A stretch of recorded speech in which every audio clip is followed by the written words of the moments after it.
Hello दोस्तों, एक बार फिर से स्वागत है आपका आपके अपने चैनल फाइनेंशियल ग्रो में।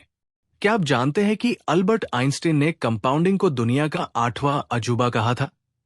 क्योंकि कंपाउंडिंग सिर्फ ब्याज पर ब्याज नहीं देती, ये आपके पैसे को टाइम के साथ अमीर बनाना सिखाती है।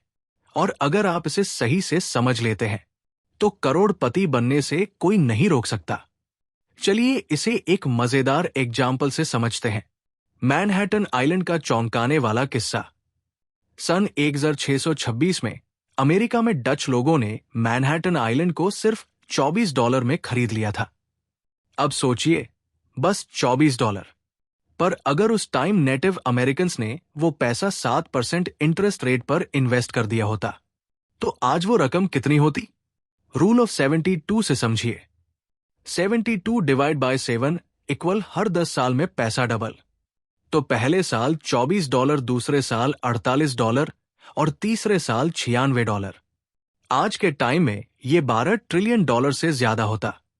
और आज मैनहट्टन की वैल्यू मुश्किल से कुछ बिलियन। यानी टाइम और कंपाउंडिंग दोनों का असर रियल है। अब मिलिए हमारे हीरो अमन से। अमन की मंथली सैलरी सिर्फ 40,000 रुपए है, लेकिन 20 साल पहले 2004 में जब उसकी सैलरी 22,000 रुपए थी, उसने सिर्फ 5,000 रुपए की सिप शुरू की।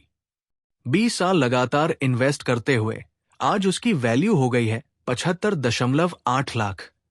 अब अमन इस पैसे को SWP सिस्टमैटिक विड्रॉल प्लान में डाल देता है और हर महीने 60,000 रुपए पाता है बिना नौकरी के।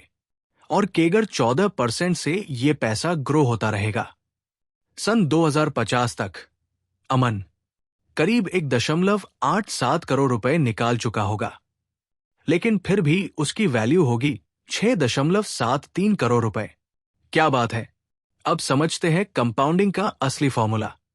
सेक्शन 1, कंपाउंडिंग क्या है? कंपाउंडिंग मतलब ब्याज पर ब्याज। अगर आपने 10,000 रुपए इन्वेस्ट किए और सालाना 10% रिटर्न मिला तो पहले साल मिलेगा 1,000 रुपए, दूसरे साल ब्याज मिलेगा 11,000 रुपए पर, और ऐसे ही चलता रहेगा। समझो, आपने 1 लाख रुपए FD में डाला 5% इंटरेस्ट पर, तो पहले साल 5,000 रुपए, दूसरे साल 5,250 रुपए, तीसरे साल और ज्यादा। यानी पैसा खुद पैसा बना रहा है। सेक्शन 2, टाइमिंग का जादू। कंपाउंडिंग का असली मैजिक तब दिखता है जब आप समय को मौका देते हो। मान लो आपने 1 लाख रुपए इन्वेस्ट किया 12% रिटर्न पर।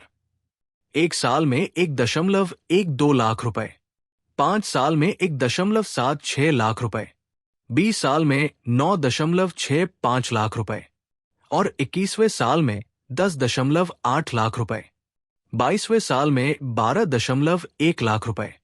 अब सोचो 41वें साल में ये 1 करोड़ पार कर जाता है।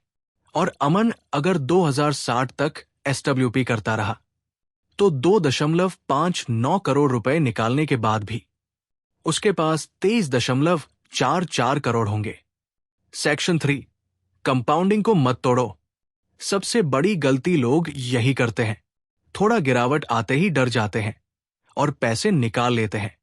पर मार्केट शॉर्ट टर्म में भले हिले, लॉन्ग टर्म में वो हमेशा ऊपर ही जाती है। इसलिए कंपाउंडिंग तभी काम करेगी जब आप पेशेंस रखोगे। सेक्शन 4, सही इन्वेस्टमेंट जरूरी है। सिर्फ इन्वेस्ट करना ही काफी नहीं है। सही जगह सही समय पर इन्वेस्ट करना सबसे बड़ा गेम चेंजर होता है। अगर आपने 2008 में रियल एस्टेट में पैसा लगाया होता तो आपको बहुत नुकसान हो सकता था। इसलिए अपने फाइनेंशियल गोल्स के हिसाब से निवेश करें। यंग है, ज्यादा रिस्क ले सकते हैं, उम्र 45 प्लस है तो सेफ अप्रोच बेहतर होगा। सेक्शन 5, रिवीजन कंपाउंडिंग का फॉर्मूला। जल्द शुरुआत करें, रेगुलर इन्वेस्ट करें, सही जगह पैसा लगाएं, डेट से दूर रहें क्योंकि वो उल्टी कंपाउंडिंग है। डाइवर्सिफिकेशन करें, एक ही जगह सब पैसा न लगाएं। लॉन्ग टर्म सोचें। कंपाउंडिंग का असली जादू आखिरी के सालों में आता है। अब आप कंपाउंडिंग को समझ चुके हैं तो आज से ही अपने पैसों को काम पर लगाइए। अमन की कहानी भले ही काल्पनिक थी, पर उसका फाइनेंशियल प्लान बिल्कुल रियल है और आप भी वैसा कर सकते हैं। अगर वीडियो पसंद आया हो, लाइक करें, कमेंट करें, शेयर करें और हमारे चैनल फाइनेंशियल ग्रो को सब्सक्राइब करें। मिलते हैं अगले वीडियो में। तब तक निवेश कीजिए समझदारी से। धन्यवाद।